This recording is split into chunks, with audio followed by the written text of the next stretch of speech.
mtandao huu wa wasichana wafadhiliwa wa Camfed ambao kwa kifupi tunauita kama, mpaka sasa una wasichana waliojiunga kwenye mtandao huu takriban 83,000, na kwa mwaka huu peke yake, mwaka 25 namaanisha, waliweza kuwafikia watoto wengine wenye uhitaji 110,000 kutoka kwenye jamii zao, kwa maana kutoka kwenye halmashauri 35 mikoa 10 ya Tanzania. Kwa hiyo leo ni katika kuadhimisha mafanikio, lakini pia kuonyesha kwa wadau na serikali kwamba bado wana uhitaji wa wasapoti, bado wana uhitaji wa kuunganishwa na opportunity mbalimbali kwenye jamii zao, mifumo ya biashara, mifumo ya masoko kwa wale wanaofanya biashara, lakini pia kuongezewa thamani kwa wale ambao wanafanya biashara za kilimo. Tumeona kuna wengine ambao sasa wameshavuka ile hatua ya kulima kawaida,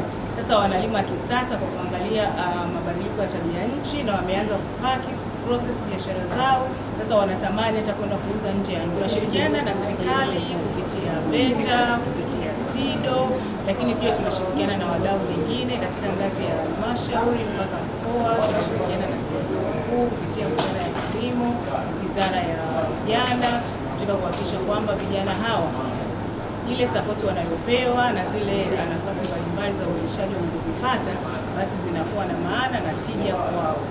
Leo tumekutana hapa katika kusherehekea mafanikio ya mwaka 2025 ya wasichana hawa. Kama ambavyo umeona, wameonyesha shughuli ambazo wanazifanya, wameonyesha uwezeshaji ambao wamefanyiwa kupitia vyuo vya ufundi.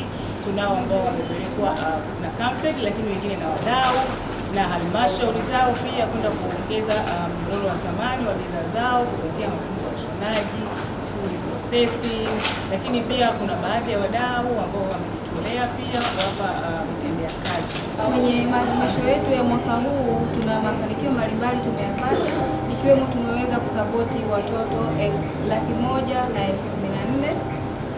Pia nje na hiyo tumeweza kuwarudisha wanafunzi ambao waliacha shuleni ili warudi tena kwenye ule mpango wa reentry.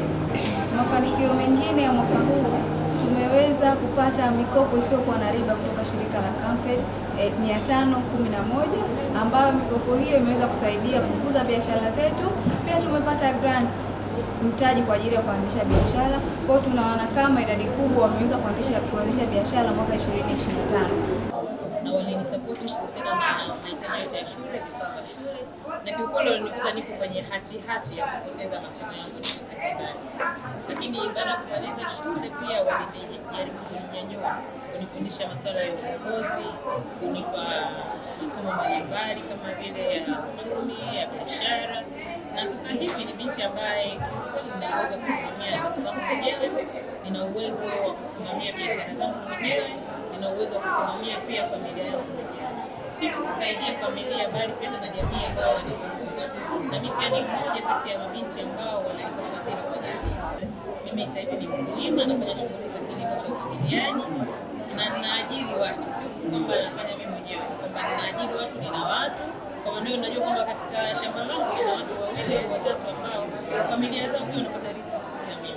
Lakini pia nina maendeleo yangu yanaendelea, uchumi wangu unaendelea kukua. Naweza kusema kwamba ninachokihitaji kinafanikiwa hata kama siko ukubwa, lakini nina uhakika kwamba nafanya na ninaweza kufanya hata kama nikachelewa. Kwa hiyo kupitia hili shirika la Camfed liweze kunijengea uzoefu wa kujiamini, kuwa jasiri, mpaka kupata hii nafasi ya udiwani binti maalum.